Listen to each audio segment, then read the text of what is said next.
And I don't want to put this just on the front office. I have a sneaky suspicion that ownership DeAndre Ayton is useless, but he's still, like I said, at the very least, you can't name six better centers. Former 10th pick in the draft. Remember, he was part of the Steven Adams trade with New Orleans. Kevin Gelly getting Gelly with it. It was a beautiful find, and how about the elevation on that one? You got to be able to understand each person and what makes them click, and I thought he did a great job, and I thought we did a great job as a staff, JB and Marcus, so and D White. So we needed we addressed that situation, and I love JD going coast to coast. He's great in the open floor. Stealing my job, by the way. Stay in your lane, all right? but they own that in terms of their growth.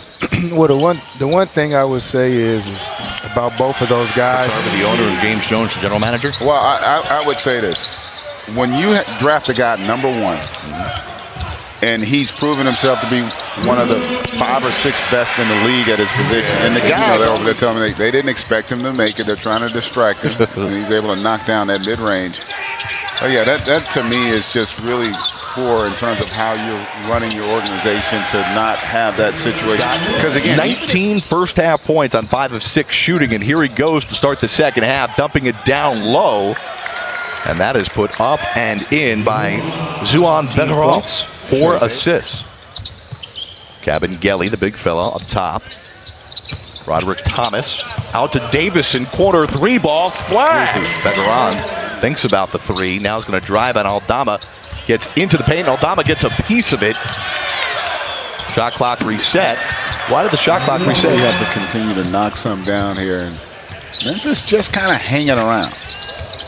Davison off the window. Pretty move by Davison, who's got 24. Austin leads it by 7 live on NBA TV. This year wants to be a part of it, and the organization is still, depending on how this goes, deciding on whether he's going to be a part of the Celtics organization this season or whether he's going to go back overseas. Oh, the rejection by Davison! You know, Zaire just assumed he had an easy one, and Davison, a Rebel fan and a huge fan of Coach Sarkanian, and so yeah, it's always awesome to be able to come back and see so many friends and family. And Davison, nice behind the back pass, but it goes errant. It's saved, and Davison trying to reset the offense here. He's trapped on the baseline, finds Begaron, who gets the lay-in. How did he find Begaron when he was trapped down there? I tell you. J.D. Davison, the game's leading scorer, 24 points. Williams, the big fella, knocking down the 3. Recreational level. We know anecdotally, and the data bears out that it just has not. He acts like he's 14. We can probably get one for him. Does he play like he's 14? They're better than me. Adam, thank you so much, my man. Good luck with this initiative. I think it's going to be really successful. Thank you. 579. Here's Davison.